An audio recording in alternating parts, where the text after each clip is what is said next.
Hear me? There we go. Good morning, everyone. I'm guessing all of you got extra hours of sleep last night, so you're alert and attentive this morning as we continue to look at the Gospel of Matthew and looking at Matthew chapter 14. I want to cover just real quick before we get into the text of this. I just want to set us up again. I've talked a couple times about the fact that Matthew writes his gospel in themes. Starting now in chapter 14, really through the end of the gospel, the events that we're going to talk about are pretty much in chronological order from here to the end of the chapter, with the exception of a few verses that we'll point out as we go through. But again, it's kind of difficult sometimes when we study Matthew, understanding when things are happening at certain times. From here on out, chapter 14, we're going to be in chronological order. So if we go back to Matthew chapter 11 and verse 1, it says, "Now it came to pass when Jesus finished commanding his 12 disciples, he departed from there to teach and preach in their cities." So if you skip from that, we're going to go from that verse in Matthew chapter 11, verse 1, and now we're going to come to Matthew chapter 14. So these events that we're going to talk about are going to happen right after the 12 apostles were appointed. So that gives you some reference to where we are as far as time period. Real quick trivia question before I show my next slide, which will probably give it away. Does anybody know what is the only miracle that is recorded in all four Gospels? Anybody know? I'll give you a hint. We're covering it today. So if you studied Matthew chapter 14, it's narrowed down to 2. Feeding of the 5,000 is the only miracle that all four Gospels record. So I thought that was just an interesting note as we think about this chapter. So the events in chapter 14, we're going to look at the story of John the Baptist being beheaded, the feeding of the 5,000, Jesus walks on the sea, and then Jesus returns to Galilee. Those are the four main events here in chapter 14. So let's look at the first story we have of John the Baptist being beheaded. It says in verse 1, "At that time Herod the Tetrarch heard the report about Jesus and said to the servants, 'This is John the Baptist. He is risen from the dead, and therefore these powers are at work in him.'" So we see here the fame, the report of Jesus has spread throughout the region. This Herod that is mentioned here is Herod Antipas. He was one of the sons of Herod the Great, which reigned when Jesus was born. And we see that he is called a tetrarch, which means ruler. Technically, it means ruler of the fourth part, but it has commonly been known at this time to just mean a ruler of some section of the country, some region of the country. A tetrarch was lower than a king, and it's interesting in history, Herod Antipas had gone to the emperor and tried to talk the emperor into making him a king, and the emperor would never make Herod Antipas a king. So that was part of his, as we look at history, that's part of his demise, which we're going to talk about as we go through this story. We see that Herod ruled over Galilee, and therefore he heard a lot about Jesus. He was right in that area where Jesus is working, performing the miracles, teaching in this area. He had two brothers. First is Herod Archelaus and Philip the Tetrarch, which was a half-brother. And I have a map up here. I know it's small, but hopefully you can see it. Herod Antipas ruled in the middle. And then we see that Herod Archelaus ruled in the south, and Philip ruled in the north. So you can see that whole area outlined in the dark is Herod's territory. The Herod family ruled this. So it gives you some idea of, again, where we're talking, who's ruling at the time, and who the characters are. One other quick fact about Herod Antipas is this is also the Herod that we see in Luke's account in Luke 23, there in verses 6 through 12. He is the one that Pilate sent during Jesus' trial. When Pilate found out that Jesus was a Galilean, he said that Herod rules in Galilee, and he needed to go back to Herod for the trial. So this is the same Herod that we see that again, this is not mentioned in Matthew's account, it's mentioned in Luke's account, but it's the same Herod. Just an interesting fact there to kind of, again, understand who we're talking about here at this time as we cover the Gospel of Matthew. All right, let's look at verse 2 again. It says, John the Baptist is risen from the dead. And it's kind of interesting to think that Herod thought that Jesus was John the Baptist raised from the dead. And to us, it seems that's kind of unreasonable. But when we think about the story in particular, we're going to see that Herod was most likely very guilty for beheading John the Baptist. And at this time, there were a lot of superstitions, and we've already talked this morning about the term fear. We're going to talk about Herod's fear at this time, who he feared, and his mistake in who he feared. But he was very fearful, he was superstitious, and he had a lot of guilt. We know that some ancient writers, there's one, while I was studying, I saw Origen was an ancient Christian writer that said that Jesus and John the Baptist closely resembled each other in appearance, physical appearance. So if we understand that to be true, that it gave more reason for Herod to think that Jesus was the resurrected, was John the Baptist that came back from the dead. So having told of Herod's death, again, it's kind of unique in the way Matthew writes. He tells of Herod's death, or he tells of John the Baptist's death. And so Matthew's now going to go back and explain to us how he died. And the story begins when Herod imprisoned John for the rebuke of his sin. And it says in verse 5 there that he did not immediately kill John the Baptist. And this is where we go back to thinking about who Herod feared and where his fears were placed. It says there that he did not kill John the Baptist. Why? Who did he fear? The people, the multitude. And why did he fear the people? Right. They thought John was a prophet. And again, in those times, there were different rules for what you did if you were going to put a prophet to death, or whether you could or couldn't, or how you had to treat them. So Herod was very careful in how he approached this. And John was imprisoned. He did bind him, but he had not killed him to this point. So I look at this again, I think about today's time. Herod is like many leaders today, where he feared the opinion of the people. We talk about election time. This really hits us home, doesn't it? Where our leaders fear the people more than they fear God. And that creates problems in society. It's creating problems for Herod here as well. So really the only thing that kept Herod from being even more wicked was that he feared man.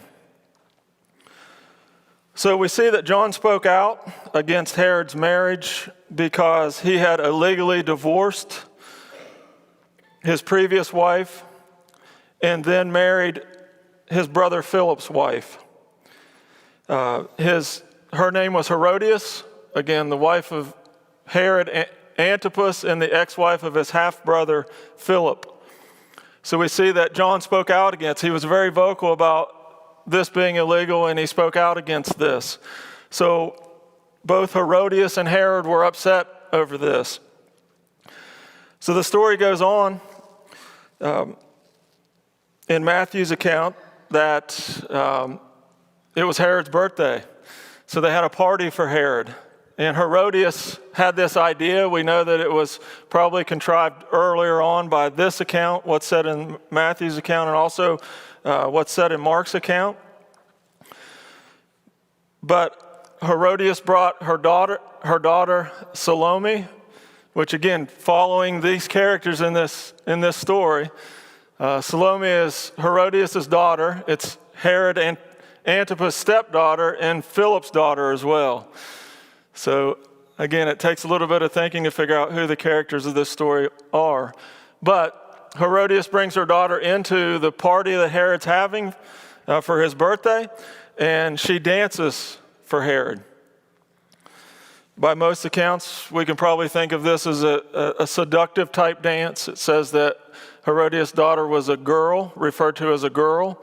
That is probably referring to, from all that we understand, a woman that is of marriage age, probably a teenager at least, or a little older.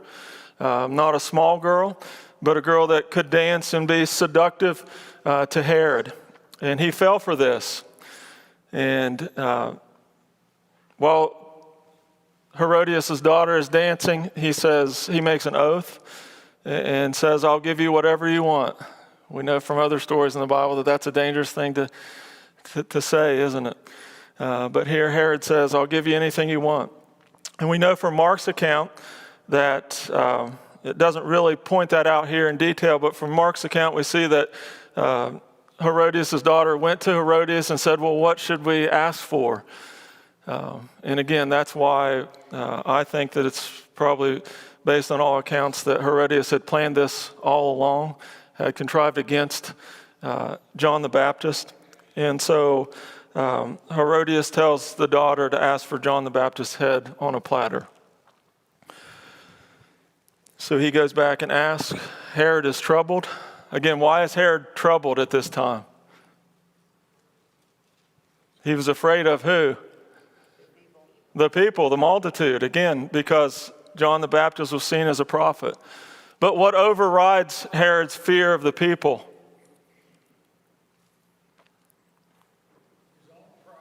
His own pride?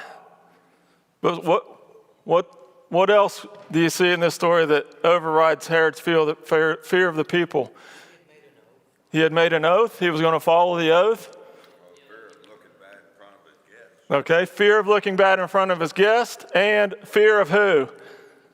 Herodias, his wife. He feared his wife as well, which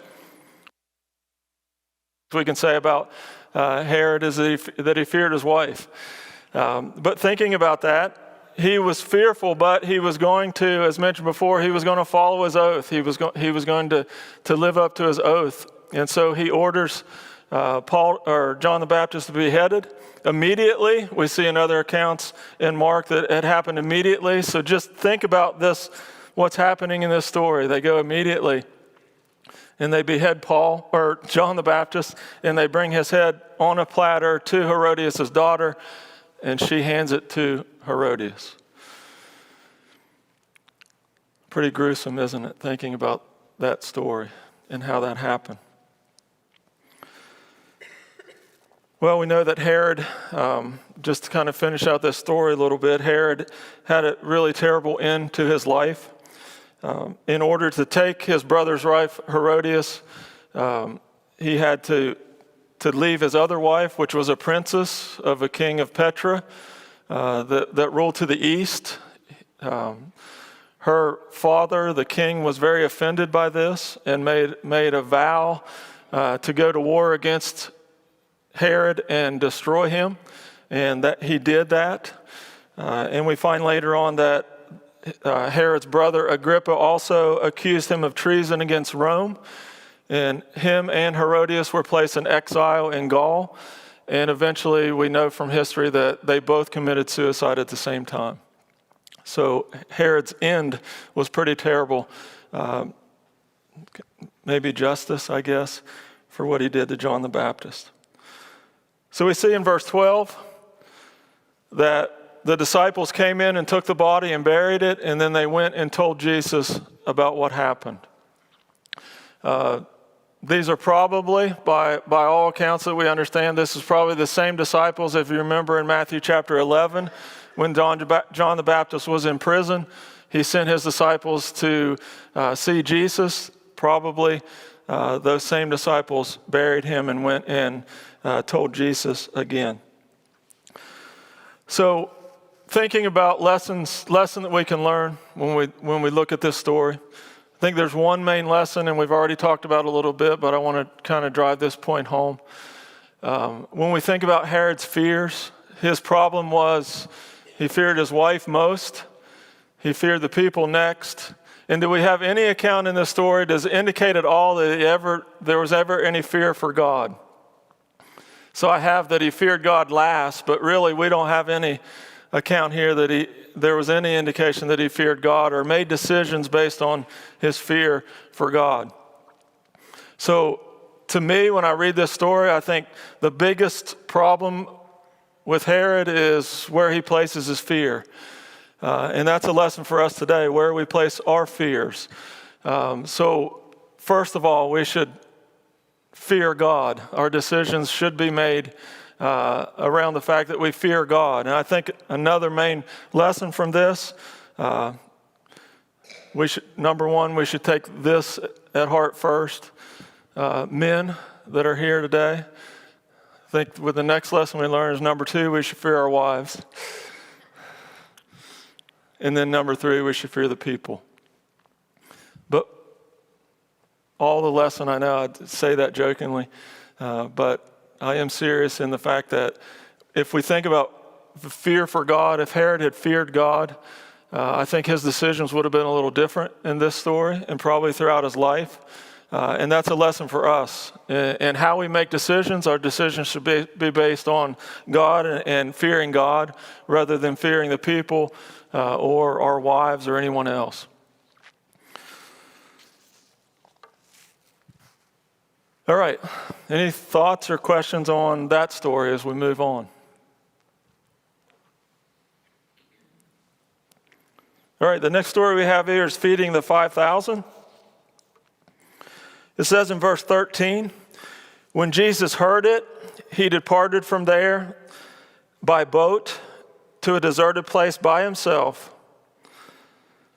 So again, we think about, we have many times in Matthew, I think we've studied this several times, where we see that Jesus departs. And we've talked about the reason why he departs and goes by himself to deserted places. And again, we have this, and we need to understand that this is not from fear. But why have we said in past cases where Jesus moves away from a situation, gets away from a situation, what was the reason we've said in the past when that's happened? Why did he usually do that? Okay, separate himself to pray to his Father. Again, we see many times where he goes and prays. He goes to a deserted place and prays. In other cases, what have we said as well? Because we think about, do you think he has some fear or some hesitation about staying in this area because of what just happened or what he's heard about just happened? And why would that be? Do you think he might have in the back of his mind that Herod has killed John the Baptist and he thinks that I'm John the Baptist coming back to life? Was there any danger for his life? And why would he want to flee that area? Why would he not want to stay knowing that God would take care of him? Because the time isn't right. I know Brian and Sterling have both talked about this. We've talked about this several times, but it's not time yet. We're going to do this. It's prophetic also, but Jesus has other things to do. He has other works to perform. He has other things that have to happen before the timing is right. And we're going to get later in the Gospel of Matthew, the timing's eventually going to be right, but now's not the time. I think also when we think about these couple stories and other stories that we talk about in Matthew, I think one of the struggles we have as Christians now, today, reading these stories, is these aren't fiction stories. These stories really happen. They're true stories. And I think sometimes myself and maybe you and others, when we read these stories, they don't really have the impact that they should, because we just think we're reading a story. Maybe we think, how could that ever happen like that? Or how could this or that happen? But these are fiction stories. These are stories that really happen. And when we think about feeding the 5,000, how incredible this story is, how amazing this story is. We already said it's the only miracle that's recorded in all 4 Gospels. I think there's a reason for that. But understanding that these stories are really faith-building for these people at this time, and they should be really faith-building for us now as we have classes or we read these stories on our own, open our Bibles and read them. They should be faith-building for us today as well. So in verse 14, we see that, in 13, we see that he went off to himself, but when the multitude heard it, they followed him on foot from the cities. And when Jesus went out and saw the great multitude, he was moved with compassion. There's a few terms that I want to pull out here that I think are important when we understand this story of the feeding of the 5,000. The great compassion of Jesus for the multitude. It moved him to heal the sick. It moved him to teach. Again, he wanted to go be alone. And I think we already was mentioned, he wanted to be alone to pray, but also I think he wanted to be alone to just rest. To take some time, to take a deep breath, to get away from the multitude and rest. But when he tries that, he finds out that the multitude doesn't want him to rest. They follow him. And so he shows great compassion. He has compassion for a demanding crowd. And I think that's a remarkable statement that Matthew makes here. Jesus had come to find peace. He had come to find quiet. He had come to be alone. Instead, he found a crowd still demanding of himself. But in verse 15, we see that the great multitude is here. And when it was evening, his disciples came to him saying, "This is the deserted place. This isn't the right place. This isn't the right time. This isn't our responsibility. The people can take care of themselves." You see what the disciples are saying? I put it up here as excuses, but they're giving reasons why this isn't their responsibility. They're telling Jesus, this isn't up to us to take care of these people. But we see that Jesus continues to show compassion. There's no physical necessity to feed the multitude here. These people were probably used to skipping meals, maybe many meals at this time. They probably didn't expect anything. They were following Jesus. But Jesus and the disciples were aware of the multitude. They were aware of their needs, and Jesus continued to show compassion. He showed awareness of God's power. He understood God's power, and it led him to feeding the multitude. In verse 16, I think this is one of the greatest statements that Jesus makes in this story. He says to the disciples, they don't need to go away. There's no need for this multitude to go away. I can take care of them. They need me. They need to be here with me. They need to be listening to me. They need to be seeing the power of God. They need to be seeing all this. They need to be building their faith. They don't need to go away. We don't need to send them away to find food. We can take care of that here.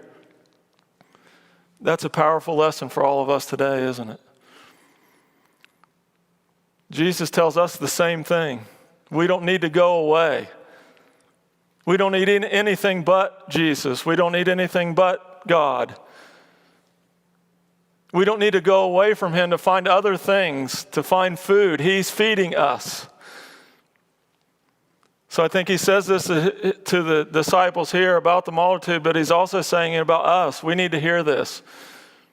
We don't need to go away to anything else.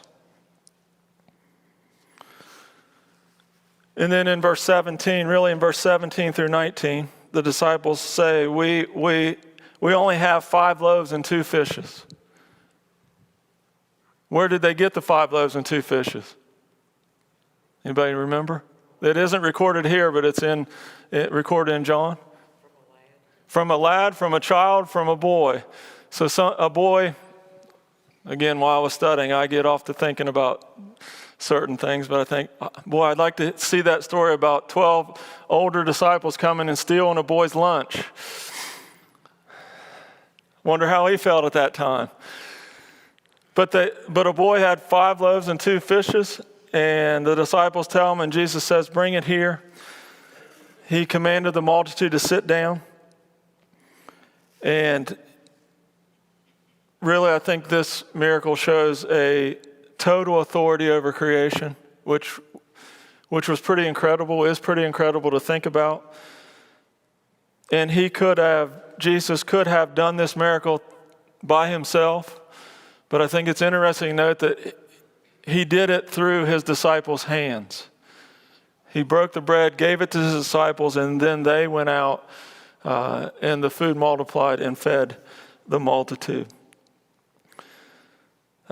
And I think another point that we can get here is Jesus shows us that God can provide resources that we cannot see or perceive in any way.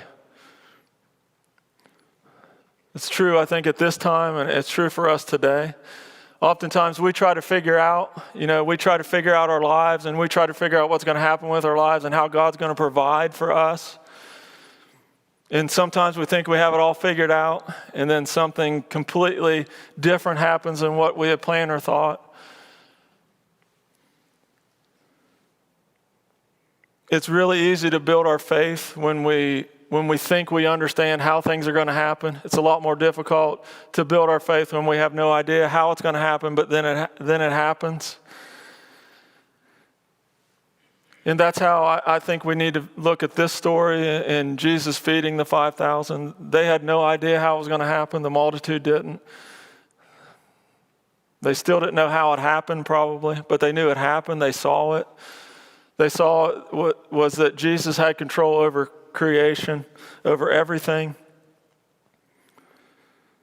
In verse 21, Matthew records that it was about 5,000 men besides women and children.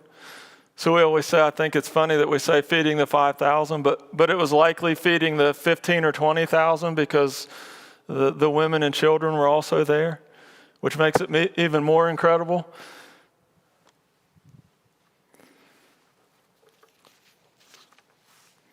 So we see, any thoughts or comments on this miracle, the feeding of the 5,000?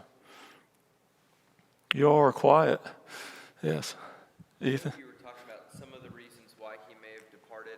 I've always read it in a very kind of humanizing way of he hears what happens to this close person in his life and needs to separate, in a sense.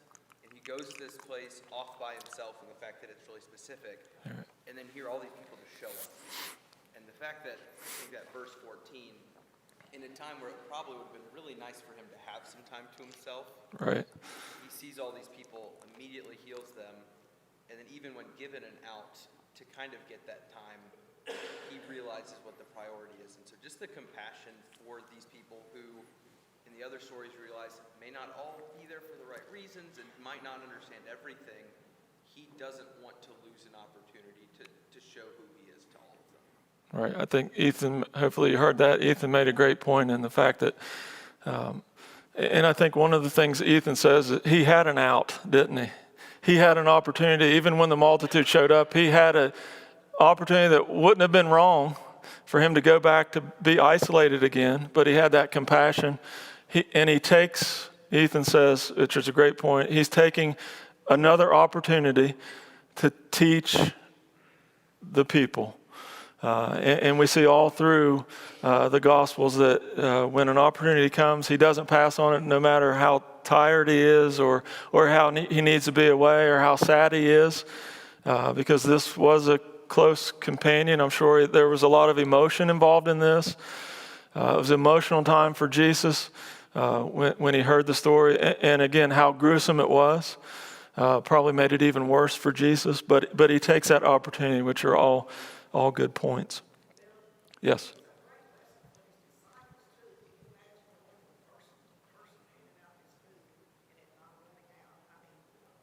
Right. Yeah, the point is that it's a great lesson for his disciples. Having a basket and going from person to person, and this food just keeps coming and doesn't run out. And in fact, what's it say? There at the end, did they ever run out of food?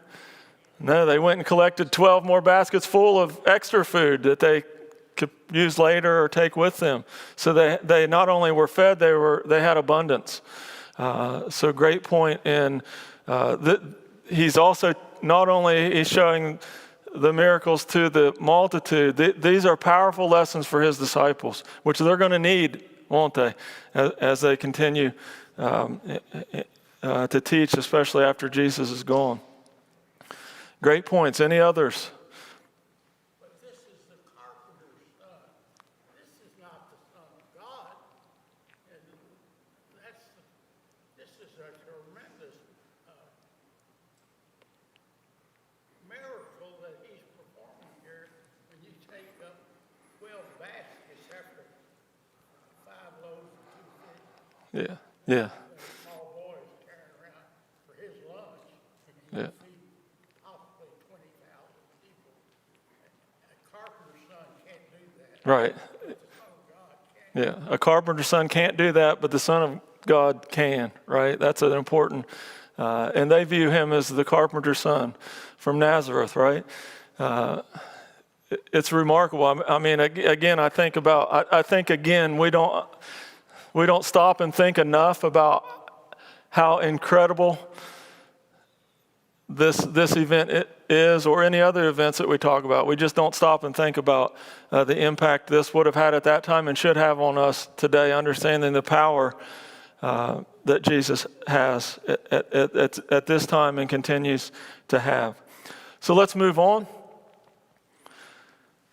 Here's another interesting verse that we see in verse 22. It says there that immediately Jesus made his disciples get in the boat and go before him to the other side while he sent the multitude away. So again, we've got another situation where Jesus and the disciples are getting away.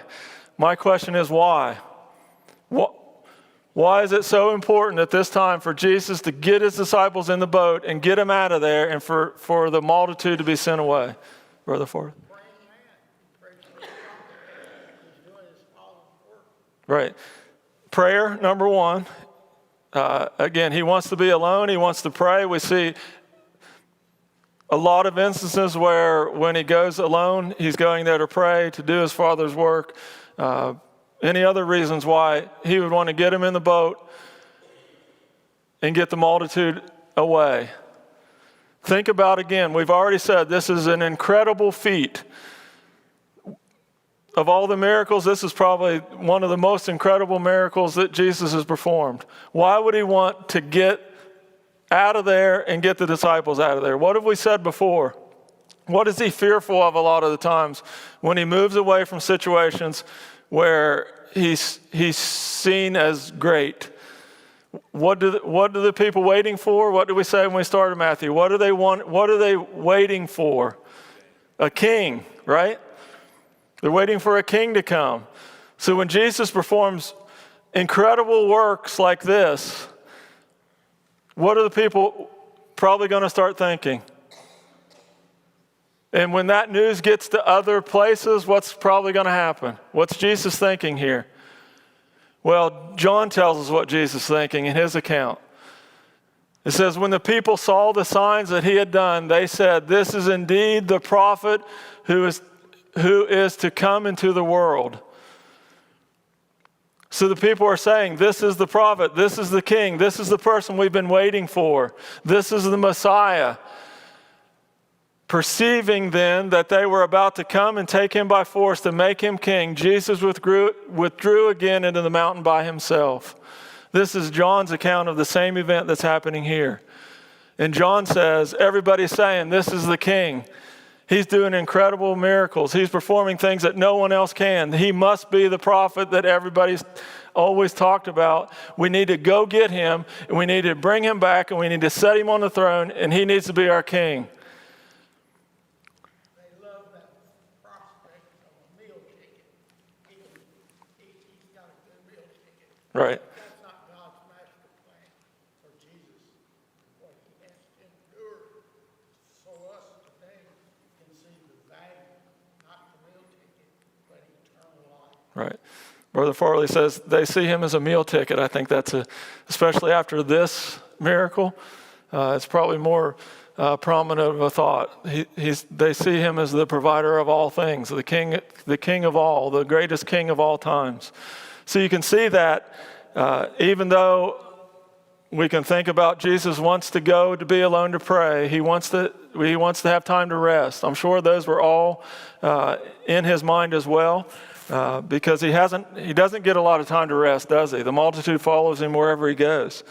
But as John tells us here, I think the biggest reason of all this is that he doesn't want crowds coming. And I think also it said, I think there's a reason why it says he got the disciples in the boat and got them out of there. Because what might the disciples start to think when they hear all this chatter about making him king?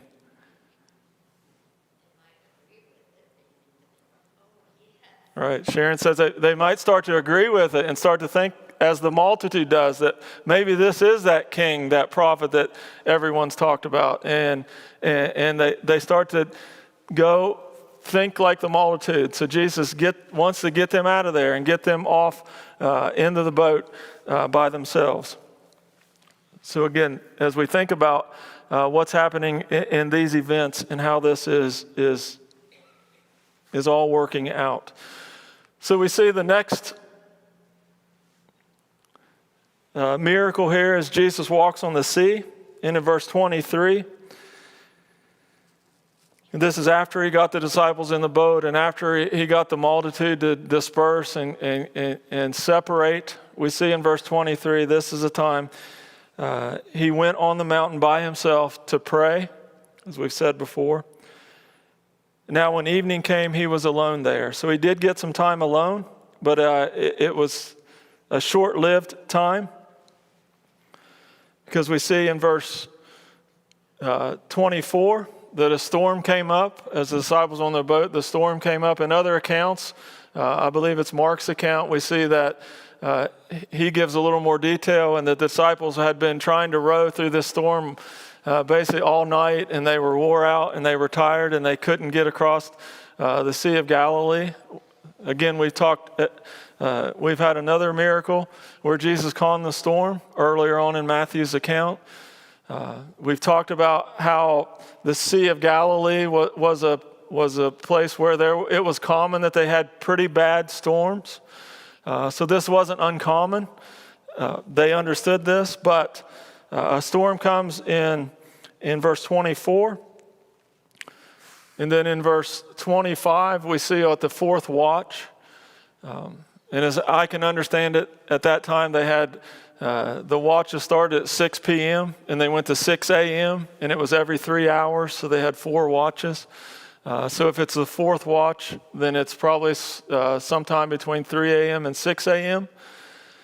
So you can think about how long Jesus has been alone and how long the disciples have been fighting this storm. And they must have been very tired. And Jesus comes to them walking on the water. What do they think it is at first? A ghost. What would we think it was at first? A ghost. Yeah, we would probably think the same thing. And I can't help but think, again, what did these disciples just witness? One of the greatest miracles that Jesus ever performed. Just hours ago. Their faith had to be as high as it ever was. And now they're in this storm and they see somebody walking to them on water. It just, like I said, I probably wouldn't think of that either, but when we think about this story, it's like, duh. It's going to be Jesus, right? Powerful Jesus performing another miracle. But he comes walking on the water. Just imagine what that sight would be like. Had to be pretty faith building when they realized, when he calls out to them and they realize it's Jesus. And it is faith building for at least one of them, right? And who was the one? Peter. Of course it's Peter, right? He's going to be the one to speak and ask to step out of the boat. And he does. He steps out on the boat and starts walking on the water. And again, as the disciples are watching this, has to be pretty amazing, isn't it? To see Jesus walking on the water and to see Peter walking on the water. But then what happens in verse 30? I call it distractions. What gets Peter's attention?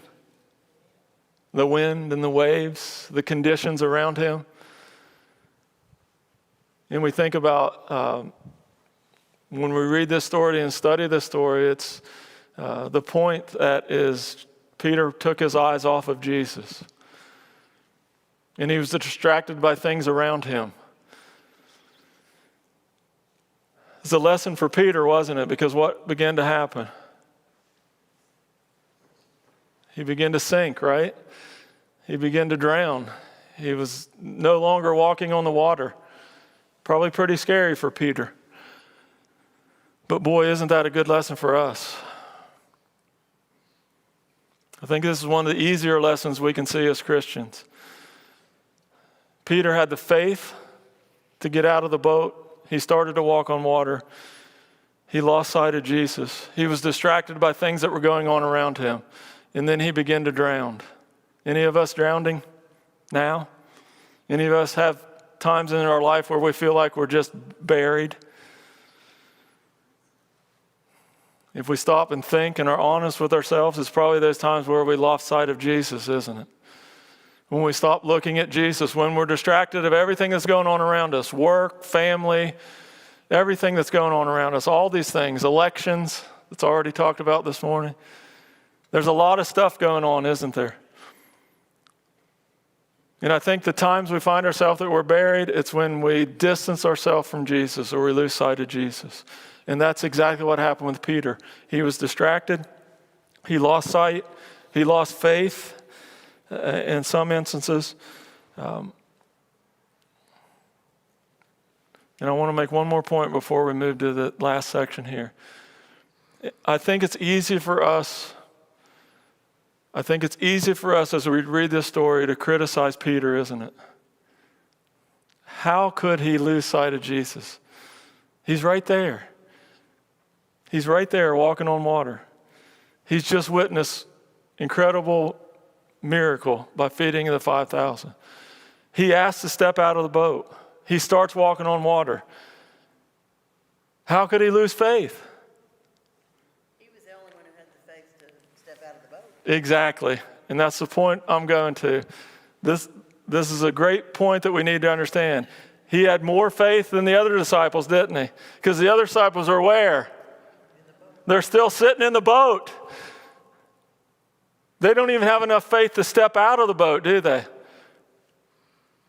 So when we think about that in our lives as Christians and what lessons this story can bring us, we shouldn't criticize others that are stepping out of the boat and at least trying, because we may be the disciples sitting in the boat without any faith, without the faith to step out of that boat and even try. So we probably need to stop criticizing others and think about our faith. Have we stepped out of the boat? Figuratively? Are we stretching ourselves as Christians? Are we living on the faith of all these stories that we're reading that Matthew is in his account, in his gospel? Is that building our faith to the point where we're stepping out of our comfort level? We're stepping out of what we are comfortable with. We're keeping our eyes on Jesus and we're following what he commands us. I think we really need to think about that as we think about this lesson this miracle that happens with Peter and Jesus. So we see finally at the end of this chapter, verses 34 through 36, that Mark accounts, or John's account in chapter 6, verse 21, which isn't recorded by Matthew, but evidently this is a miraculous crossing, because when Peter and Jesus get into the boat, the sea is calmed, and John tells us that immediately the boat is on the shore. Again, how he did that, we don't know how that happened. The disciples, again, are witnessing this. They're taking it from a storm. Jesus calms the storm, and then it's a miraculous, another miracle that we often don't think about, but it's a miraculous crossing. And it says that they land in Galilee. Gennesaret is an area in Galilee. It's not a town, it's not a city, it's more of a region. It's on the western shore by Capernaum. But I think one of the interesting points here is, who did we say was the ruler in Galilee? I heard somebody say it. Herod Antipas. And what did Herod just do? Not too long ago, beheaded John the Baptist. And Jesus went away from that. Now he's coming back and landing in Galilee, right where Herod is the ruler, right in the midst of the person. So this, again, I think it's a surprising return to Herod's territory. And finally, we see that they brought all the sick to him. There's real faith. We see a record here of people begged him that they might just touch his garment to be healed. So again, powerful faith that we see from these people at this time that were built on everything that Jesus is doing. Appreciate all your attention and comments this morning.